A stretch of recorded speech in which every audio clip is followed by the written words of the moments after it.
Be advised that the views and opinions of the hosts and guests do not reflect those of the station.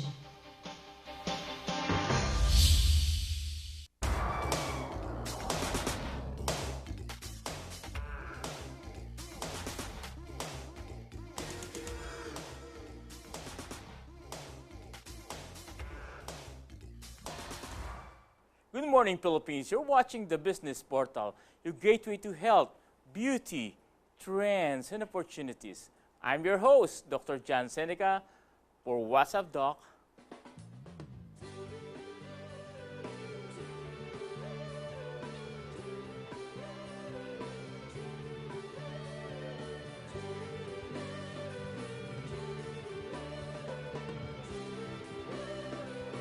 What a happy morning. Of course, together with me are some of our guests and my co-host, no other than my daughter, Dr. Jonnamae Cenica. Good morning, Hello, Doctora. good morning. Good morning. How are you? Good morning and good morning, Philippines. I missed being here. I know, long time no see, Yes, huh? I had a vacation. So what happened then in the past when you were not here? I was actually going to several hospitals, for You're applying residency. for a job? Yeah. Yeah. It's part of being a doctor, Yeah, you know. part of being a doctor is you can be applying for a Yes. program for your any training specialty. Uh-huh. What particular specialty that you are supposed to Actually, apply? right now I'm You're actually applying. very interested in ENT. ENT. Yeah. ENT is ear, nose, and throat. Yes. So in short, that's a head and neck surgery Uh-huh. in preparation for cosmetic Cosmetic. surgery. Wow. And we have a very, I can say, interesting topic.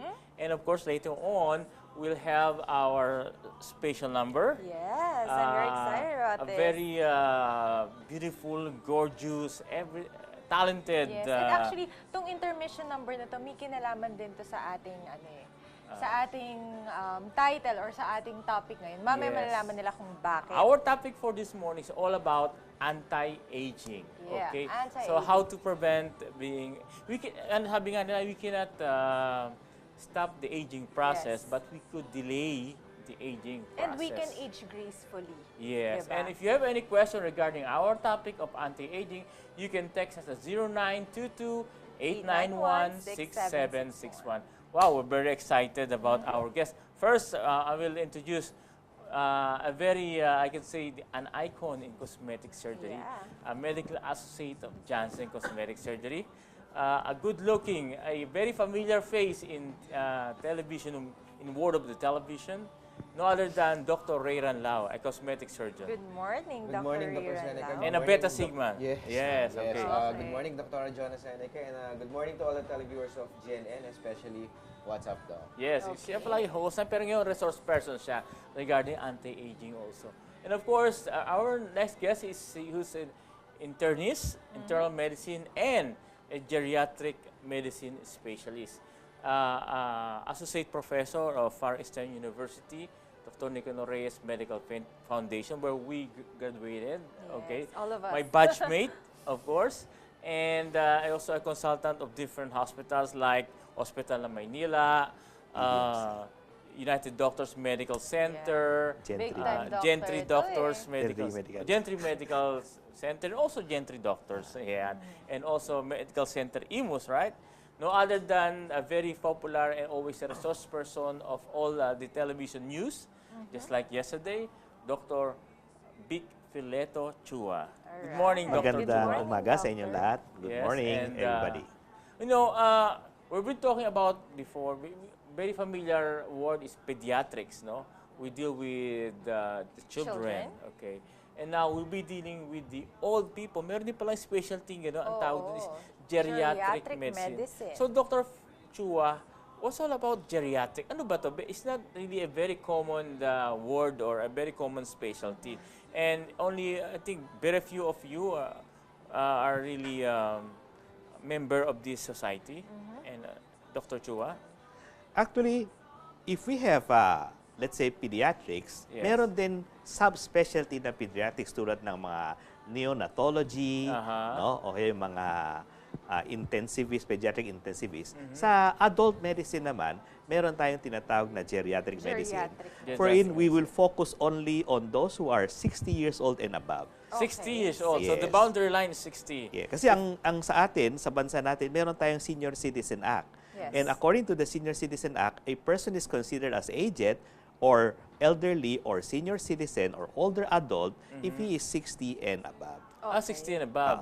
So that means you can also get that what you call senior citizen card na parang you can get discounts from Yeah. restaurants. Of course kasi sa lahat ng bansa naman, they also honor or recognize senior citizens. Senior citizen. Their role in society. Therefore, dati sila yung parang pinaka-breadwinner.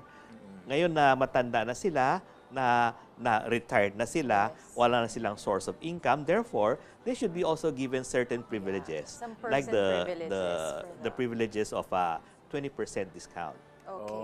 Not only in food, no, but also transportations, mga communication, housing, lahat yan. Supposed to be dapat may 20% discount. When you say geriatric, is this the same with gerontology? No. There are, It's totally well, different. It's totally when you say gerontology, that's the science of the process of aging. Diba? Like for example, yung ano nangyayari sa'yo habang tumatanda tayo. Okay. Ano mga physiologic, mga pathologic changes na nangyayari sa katawan ng tao, yun ang pinag-aaralan sa gerontology. Okay. Pero ang geriatrics naman, o geriatric medicine, ang focus naman niya is on the diseases or ailments in the Healthcare. elderly. Yes. Elderly. Oo, Okay. hindi lang in terms of diagnosis, also in terms of treatment as well as prevention or preventive geriatric. Kasi hindi porke elderly na tayo, hindi na dapat tayo mag-prevent ng illnesses. There are still certain illnesses that can be prevented and that each and every elderly should also know about it. A good example there is vaccination. Kumbaga, kung may vaccination sa kabataan, may vaccination din sa nakakatanda. Okay. And this vaccination can help prevent common illnesses like for example pneumonia na pwede nilang ikamatay na pwede nating iwasan So, dahil sa meron na meron pala tayong ngayon prevention. technology regarding like for example nga pneumonia for elderly na vaccine kamo. Yes, yes, we This is have. a vaccine wherein you can just inject it and you can prevent the these are recurrence or there'll be any further become maging serious yung mga pneumonia. Right. Yeah. Because we know that yung resistance ng mga old elderly are really very weak. Kasi habang comparison with habang younger tumatanda people. tayo, nagkakaroon tayo ng condition tinatawag na immunosenescence, no? Yung immune system natin tumatanda din kaya humihina ang response natin Right. to common pathogen like for example, yung pneumonia nga, no? Kaya kung meron kang paraan para ma-prevent natin ang pneumonia sa elderly, then I think vaccination will be one option that we can take. We know that the aging process cannot be stopped, no? Yes, But of we can course. only delay the aging Of course. process. Right. In terms of aging process naman, Dr. Lao, sa practice natin sa cosmetic surgery, kasi ang topic nga natin is anti-aging, it's a very broad term. Pwedeng maging because of diseases, we can prevent, sabi like vaccines, prevent those diseases. And also, we can delay the physical outlook naman ng ating mga pasyente. So, Marami pa rin ba tayong patients na, in the elderly group, in the senior citizens group, marami pa rin ba kayo na-encounter? may mga na ano ba pwede nating ibigay sa mga, let's say sabi nga ni Dr. Chua, patient who are 60 and above. Okay. Okay. Ano ba mga pwede pang mga beautification naman ang pwede nating ibigay dito? Yes. First of all, gusto ko naman sabihin, I feel very honored to sit beside with the great Dr. Vic yes. Chua. Wow, talaga naman. Siyempre, naging mentor ko naman. to sa FEU. Yes. And tinitingala talaga po natin ito si Dr. Yes, Chua. oo. So, with regards sa anti-aging naman, pag 60 years old and above, may mga non-surgical procedures tayo na ginagawa. First, Okay. we offer muna yung mga non-surgical Non-surgical procedures muna. sa mga Okay. elderly. Okay. But hindi naman natin tinatalikuran yung surgical as long as walang comorbids. Ibig sabihin po na ito, healthy yung pasyente, may clearance po ng mga internists, at Okay. minor lang yung procedure, pwede po nating i-surgery. So with regards to the non-surgical procedures, marami na po tayong ginagawa ng mga naririnig nyo na po, dinidiscuss natin dito. Radio frequency, pagpabanat frequency. po ng mukha. Para yung mga Yan po ang wrinkles. mga Yes, yung mga Mga sunny wrinkles, face, ayan, for our yes. televiewers, pwede palang matanggal yung wrinkles through the use of radio Yan frequency. po ang mga usual Biotherm, procedures. even if you Ito ba have masakit, a- Doktor? No, Hindi, very hindi siya relaxing masakit. actually. Most of the patients are are nakakatulog pa. Talaga? The procedure lasts only mga 15 minutes. Even if you have hypertension, as long as it is controlled, or kung diabetic ka man, as long as it is controlled, wala namang problem. So, pwede mo pa din mapagawa yung mga pampabeauty mo.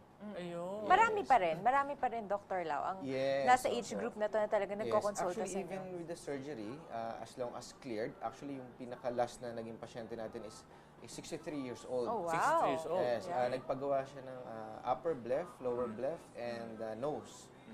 Magkakaroon kasi ng reunion. Okay. So, yun. Ito yung mga usual occasions Yung talaga usual na. occasion na talaga. How about those botulinum toxins? Is it also advisable for patients like, either sabihin natin wag na 60, maybe around 50, 55. Ano bang talagang right age for you to start, let's say, doing botulinum toxin?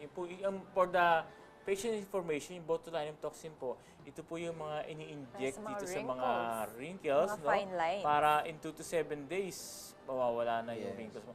Ano bang magandang age for you to start having this kind of injectables? Well, sa age, it depends. May mga pasyente Sa needs ng pasyente. Kunyari, ang trabaho mo is your TV personality. Yes. Medyo ang puhunan Mga mo celebrities. is... Yes, celebrities. Ang Okay. puhunan mo is your face.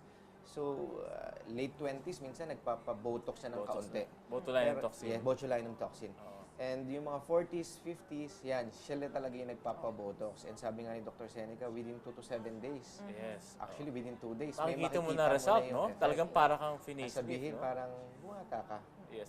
For our televiewers, you can also, again, text us and please give your comments or any question regarding our topic of anti-aging. And right there in your screen, it's 0922-891-6761. And please indicate your name. Ayan, Dr. We're live. And your address where you at right now. Dr. Dr. Meron akong may question lang ako kay Dr. Jo. Kasi I've heard, like, di ba, they often use the term senior citizens. But I've heard that there are different categories actually. When you say elderly, senior citizens, are they the same? Or you also have different categories for Actually, our elderly? Pag sinabi kasi natin matanda, no, it's either aged ka, Okay. elderly, senior citizen, or older adult. So, no? iba-iba pa to? They Iba-iba pa. may mean the same thing. Okay. Kaya lang, in terms of category naman natin sa mga senior citizen natin or elderly natin, iba-ibang category, pwede pa natin siya i-substratify. Like for example, meron tayong tinatawag na young-old. Ito yung ang age. Actually, if you follow the WHO definition, ang young-old is 65 to 74. Okay. 65 to Oh, 74. yan yung young-old. Or, Okay. kung sa atin, we'll start from 60 to 74. No? And then, meron tayong middle-old, para mga middle-aged. No? Yan naman from 75 to 84. And then, if you are 85 and above, we call you the old-old or the oldest of the old. Okay. Ngayon, may bagong category pa na dinagdag doon sa definition. Meron na rin tayo, let's say, kunwari, umubot ka ng 100. Oh. Okay. May premyo ang gobyerno, no, sa mga umabot ng 100. Di ba? They give them certain incentives. Yeah. Ang tawag natin sa mga 100 and up, centenarian. Di Kala ba? Kaya- ko, pag umabot ka ng 100 years old, di ba, incentives ng gobyerno, ang tawag siya milyonaryo. And then, pala Not yet. centenarian. Oo. Iba naman. Oo. Di, parang meron siyang incentive, no? Naging Incentenarian, no? Okay, Tapos, okay. kapag ikaw ay umabot ng more than 110, there is now a label which they call the super centenarian. Super Okay. centenarian. Kaya meron din tayo, I think, around the world, there are around 80 to 90 no, people who belongs to the category of super Kaya centenarian. tama kaya yung birthday nila? Baka naman- Usually, bago ka masali sa ganito, sa ganyang category, dapat meron kang birth certificate o certificate na katibayan na doon ka talaga o yung year na yon doon ka pinanganak. Ayun. Kaya kung claim lang tayo na walang certification, hindi sapat yun. Kaya parang Guinness Book of World Record yan, di ba? Kailangan meron kang proof, no? Na yun ang documented na proof na ikaw yung may-ari ng edad na yon. Doctor, what age po or anong category yung usually very concerned pa rin sa kanilang physical appearance? Of course. Actually, kahit na, even if you are the oldest of the old, no, or yung 85 and above, as long as you're conscious of your physical body, no, you would like to keep it as beautiful as possible. Okay. I have patients who are in their 90s, no, who are still ambulatory, goes to the clinic, Really? Di ba? Okay. Tapos makita mo, well-dressed sila, may pabango, may Makeup, kolorete ang yeah, buhok, di ba? Well-dressed sila and mapusturera sila. Kaya hindi age ang magiging limitation mo for keeping yourself beautiful. Beautiful. Okay. True. But, That's of very course, true. yung young old, yung between 60 to 74, ito yung mga very conscious about their physical outlook. Kasi ito yung mga pasyente na Mga ayaw young tanggapin old na matanda natin. na sila.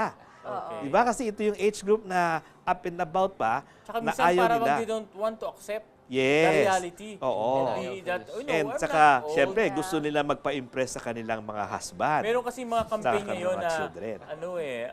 under the word anti-aging, ang tawag nila is forever young. Yes. Yan. Magandang term yun. Forever young. Forever young. And I guess it's not actually, we shouldn't be afraid of getting old talaga. You know, the thing that we should actually avoid is, you know, looking old or looking, you know, Yes, diba? yes. Dapat kasi laging being old gorgeous is ka pa rin just inside numbers lang and naman out. yan eh. Numbers lang. Yes, naman. Pero Tama ka. looking old, andito naman si Dr. Lau eh. Oo. Kaya Oo. kaya ni Diba? Dr. Lau. Now, how will you prevent or let's say not delay the aging process?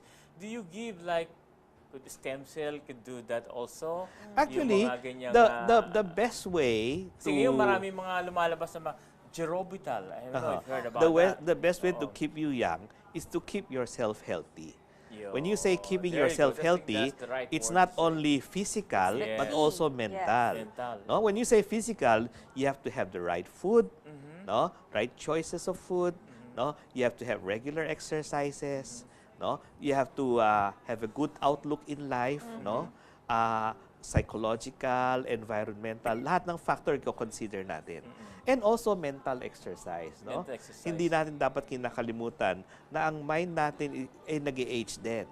At pag nag-age ang mind mo, aabutin ka ng senility, Yeah. dementia, na Exactly. ayaw natin mangyari. Maganda ka nga, ulyanin ka naman. Yes. Di ba? Hindi mo rin Anong mapapakinabangan. pwede mo i-recommend, Dr. Chua? Kasi ngayon marami na lumalabas ngayon, like for example, iPad, which is very interactive, no? Meron nga nakita isang senador na nag-iPad pa yon sa Senate during the hearing process. Ibang mga cellphone o yung mga computers na yan, or let's say yung paglalaro ng... Even games. Yeah, I mean the Diba? games and let's say yung paglalaro ng what do you call it? Gambling, you know, just like mahjong or going to the casinos. Actually Kasi practices kung your pumunta ka sa mind, casino, diba? napakaraming matatandang naglalaro ng ng mga iba't ibang card games. Does it really help in terms of memory or to prevent dementia? At tama ka doon, no? Sa mga observation, even sa mga clinical studies, no? If your minds are constantly stimulated, Yes. no? Then it will keep it sharp. No? Oh. Kahit lahat ng bagay, basta ine-exercise, ini-stimulate, no? Then you can maintain the sharpness. Kasi like mga computer games ngayon, mga iPad games, no? Meron kasi silang meron silang parang interactive, no? You have to respond correctly in order to get a certain points. Okay. Diba? Kaya not only are they very interactive, no? They would like to beat themselves in the scores. Okay. Diba? And by doing so, it keeps your mind Right, working. right. Meron po tayong, we have a question from cell phone number ending at 5069, Dr. Cenica. Okay. Ang question po is, ano pong pwedeng home remedy para mabawasan ng itim sa ilalim ng mata from Quezon QC? City. Oh, ang layo. No? Rayran. Okay. Siguro kay Dr. Lao, Yes, siguro. hindi nabanggit po kung ilang edad, no? Oo. Yung malalim siguro yung mata. Pero let's say, you know, for the Patient came elderly. to you, Yeah. with regards to Mga age. For ganung yung age. mga nasa early 20s or the 30s, usually binibigyan pa lang natin ng mga night creams. Okay. Night creams. Creams na pampaputi, tapos i-avoid na excessive yung hindi ka matutulog. Yung kasi minsan there's a... Minsan Puyat. Insomnia. pinupuyat, Yeah. oo, parang nag-gym yan yung muscle mo. Remember, pag nag-gym ka, yung biceps mo lumalaki. Right. Okay. May muscle din tayo sa eyes. Remember, kapag hindi natin rines yan at lagi mong ginagamit, computer, Yes. kung gumigimik ka sa Right. work, So, lalaki prevention rin is yan. also very Yes, important. number And one. sometimes you can also play some fillers doon sa ilalim ng mata, regardless if it is Ay, yung mga sinasabi nilang fillers coming lubog na from yung... fats, Yes. or either you do some synthetic If the fillers. patient yes. is medyo old enough na and Yes. meron na silang tear trough deformity na tinatawag, Yes. pwede na tayong maglagay ng fillers doon sa depression. Yes. to make Later the patient on, younger. Yes. later on, we will be announcing the clinic of Dr. Rayran Lao, of course, Dr. Vic Chua. Okay. Then we have another caller from cell phone number ending at 7456, Dr. Cenica. Okay, ano pong dapat gawin para ma-avoid ang wrinkles lalo na po sa forehead from Pampanga? Yeah, malayo from the north. Okay, wrinkles daw sa forehead. Wrinkles, Yeah. ayan na sa ating mga elderly Ayan na na, nagkaka-wrinkles mga na sa Dr. forehead. Chua. Ayan. So, yung sinasabi nga ni Dr. Chua kanina, ang medyo conscious sa Pampa-Beauty is nasa young old, Young old. which Young is old. nasa 60 to 74. Sila talaga yung medyo nakikita Ito pa na din yung natin. Pero ang mga Nagkaka-wrinkles wrinkles also na. present, even the younger people, Yes, pero- 20s, yes, 30s, yes. you know, Minsan they have, nagkaka-wrinkles na rin. ano. Yes. Number one, siyempre is diet and exercise pa rin. Yung Diet, sinasabi nga ni exercise. Dr. Chua is Okay. healthy ka muna. Oo. Yes. Maganda ka nga, pangit naman yung feeling mo sa loob ng katawan, Yes. parang stress na stress ka, hindi ka masaya, so hindi rin balance yung buhay It mo. must come from within Yes. first. Okay. With regards to the wrinkles, meron naman tayong tinatawag na yung diniscuss natin kanina, botulinum Botulinum toxin. Oo. which can be done in about 10 to 15 minutes In only. 10 minutes? Yes. When you mean 10 minutes, the procedure is 10 The minutes. procedure itself. So, Okay. even if you Is have it, a work, is it outpatient ba o surgery? outpatient department, So you that can come means to our pwedeng clinic. umuwi ang pasyente Pwedeng lunch break Pwedeng treatment. break time. during lunch break. After the treatment, you could Wow, get that's your lunch, go incredible. back to work with And no it's downtime. like, you know, Yes. nothing happened. Nothing Okay. happens. Yes. Wow. And then, kailan mo makikita ang result? As early as 2 to 7, 2 days, As pinaka-earliest. in 2 This is days, you can permanent. remove the wrinkles. No, it's not permanent. It's temporary. Actually, Same way according temporary, to the semi-permanent. literature, 4 to 6 months only. 4 to 4 to 6. 6. But at least, you know, you have a party maybe next week. Yes. Ayan ang Alam mga mo, minsan reunions, mahirap tanggalin diba? ang wrinkles eh. Pero yung even though sabihin natin in 4 to 6 months, makita mo wala kang wrinkles, that's more than enough. Yes. You know? Actually, ang sinasabi ng mga pasyente, after the 6 months na nawala na yung effect ng botulinum toxin, sasabihin, maling misconception ng mga pasyente. Dok, totoo ba na parang lumalala daw po Okay. yung wrinkles pag nag-wear off Totoo na yung ba first yun? na botulinum toxin? Actually, hindi. Nakalimutan lang nila yung itsura nila. Kasi, Oo. Kasi kuminis 6 sila months from na 4 wala to 6 yung months. Siyempre, wrinkles. hindi nakikita nila ang kinis-kinis. Yes. And then, bumalik na yung wrinkles. So, parang mukhang lumala akala na. nila Parang, lumalim. Yes, yun yung maling conception ng Okay. mga pasyente. Now, sabi nga na, if your problem is your face, if you cannot face your problem, Face your problem.